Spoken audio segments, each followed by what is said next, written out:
Assalamualaikum warahmatullahi wabarakatuh.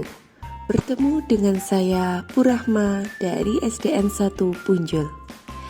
Pada hari ini kita akan belajar bersama-sama mata pelajaran IPAS, Ilmu Pengetahuan Alam dan Sosial. Pada kesempatan ini kita akan belajar bab 1, Tumbuhan Sumber Kehidupan di Bumi. Nah, kali ini kita akan belajar mengenai proses fotosintesis pada tumbuhan. Sebelum kita mulai, baiknya kita berdoa dulu menurut kepercayaan masing-masing. Berdoa dimulai. Nah, sudah. Ayo kita belajar. Wah, apakah kalian tahu kita sedang ada di mana?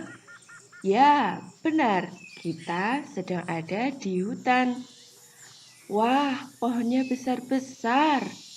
Tentunya udara di sana juga sangat sejuk. Apakah kalian tahu di Indonesia banyak sekali hutan-hutan yang luas? Dari beribu-ribu pulau di Indonesia, terkenal dengan hutannya yang luas.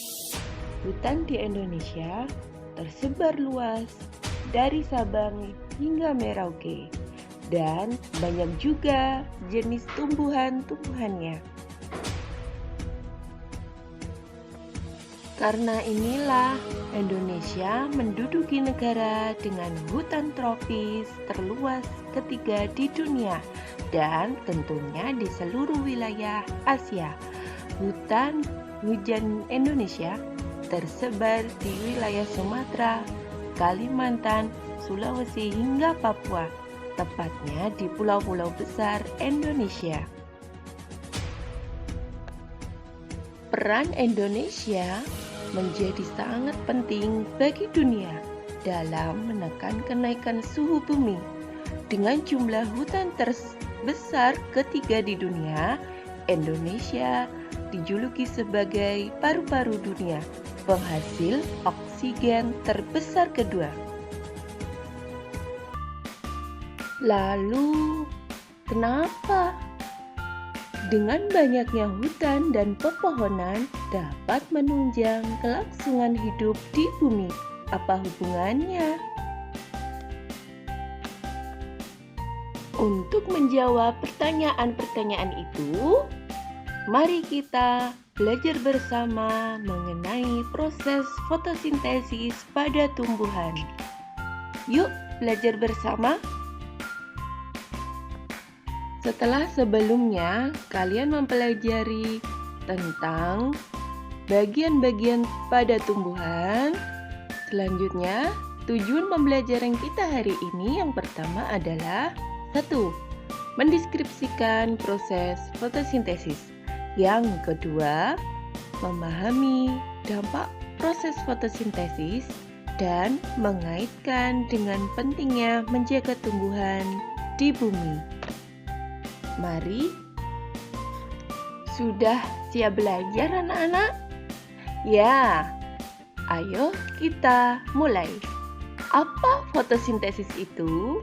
Nah, fotosintesis merupakan proses memasak atau membuat makanannya sendiri pada tumbuhan. Ya, seperti kita, tumbuhan juga perlu makanan.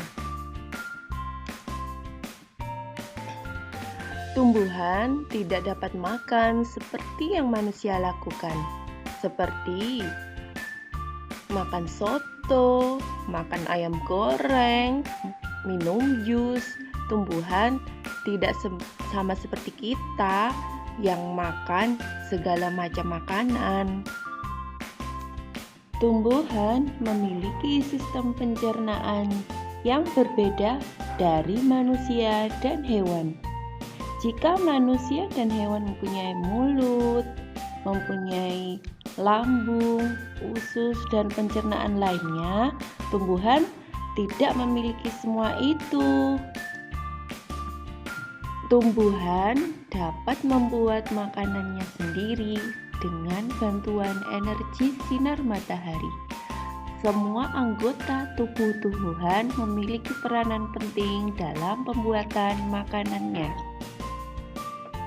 Lalu, apa saja ya bahan-bahan yang diperlukan tumbuhan untuk memasak makanannya sendiri?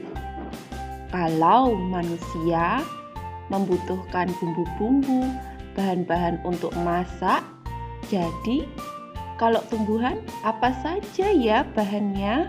Yuk kita semak bareng-bareng.